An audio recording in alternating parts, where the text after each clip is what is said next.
नमस्कार, बहुत स्वागत है आपका। मैं हूं आपके साथ शिवानी भदौरिया। दशकों तक लटके रहने के बाद आखिरकार महिला आरक्षण बिल पास ही हो गया है। नारी शक्ति वंदन अधिनियम के नाम से आया बिल लोकसभा के बाद 21 सितंबर को राज्यसभा में सर्वसम्मति से पास हो गया। लोकसभा में इस बिल के पक्ष में 454 वोट पड़े थे। 2 सांसदों ने इसका विरोध किया था, लेकिन राज्यसभा में इस बिल का किसी ने विरोध नहीं किया। वोटिंग के दौरान राज्यसभा में 214 सांसद मौजूद थे। सभी ने बिल के पक्ष में वोट दिया। अब क्योंकि ये बिल दोनों सदनों से पास तो हो गया, लेकिन इसकी आगे की राह क्या है? 36% आरक्षण का पूरा गुणा गणित क्या है?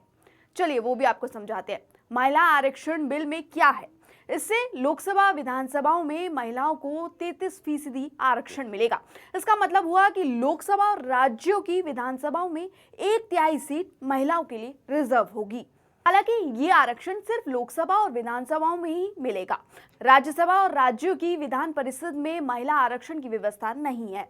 आरक्षण का पूरा गणित क्या है वो भी आपको समझा देते हैं कि 33% आरक्षण मिलेगा।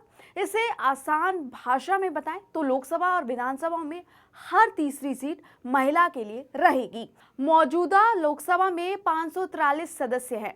अभी अगर इसका 33% निकाला जाए तो 181 सीटें होती हैं, यानी लोकसभा की 181 सीटें महिलाओं के लिए होंगी। अब बात करते हैं एससी एसटी महिलाओं के लिए क्या है। एससी एसटी महिलाओं के लिए अलग से आरक्षण नहीं है।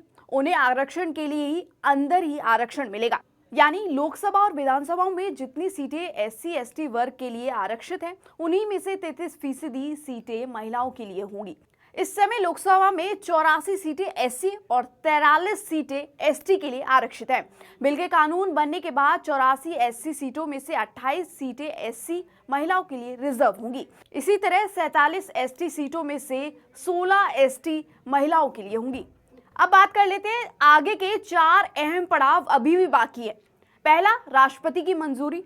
लोकसभा और राज्यसभा से बिल पास होने के बाद इसे अब राष्ट्रपति के पास भेजा जाएगा। राष्ट्रपति की मंजूरी मिलने के बाद ही ये बिल कानून बनेगा।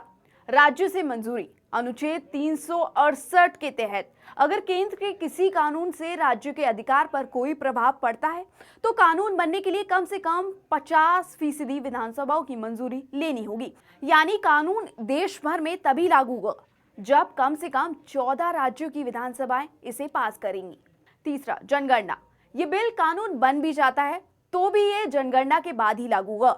वित्त मंत्री निर्मला सीतारमण ने कल राज्यसभा में कहा कि कोविड के कारण 2021 की जनगणना नहीं हो सकी है और 2024 के लोकसभा चुनाव के बाद जनगणना का काम शुरू होगा।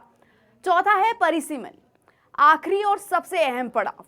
जनगणना के बाद लोकसभा और विधानसभा सीटों का परिसीमन होगा। संविधान के तहत 2026 तक परिसीमन पर रोक है, लेकिन उसके बाद परिसीमन किया जा सकता है। क्या 2029 के चुनाव में लागू होगा आरक्षण? कुछ कह नहीं सकते। अटल सरकार में जब संविधान संशोधन हुआ तो प्रावधान किया गया कि 2026 के बाद पहली जनगणना होगी, उसके आंकड़े प्रकाशित हो जाएंगे, तभी लोकसभा सीटों का परिसीमन किया जाएगा। अभी तक तो 2021 की जनगणना ही नहीं हुई है, तो 2026 के बाद 2031 में जनगणना होगी, उसके बाद ही लोकसभा सीटों का परिसीमन होने की उम्मीद है। अगर ऐसा ही हुआ तो 2024 छोड़िए, 2029 के लोकसभा चुनाव के वक्त भी महिला आरक्षण लागू करना मुश्किल होगा। इसी तरह राज्यों की विधानसभा सीटों के लिए जुलाई 2002 में परिसीमन आयोग का गठन हुआ था। जुलाई 2007 में आयोग ने अपनी रिपोर्ट दी। इस आधार पर कई राज्यों में परिसीमन हुआ। राज्यों की विधानसभा सीटों का परिसीमन भी जनगणना पर ही निर्भर है।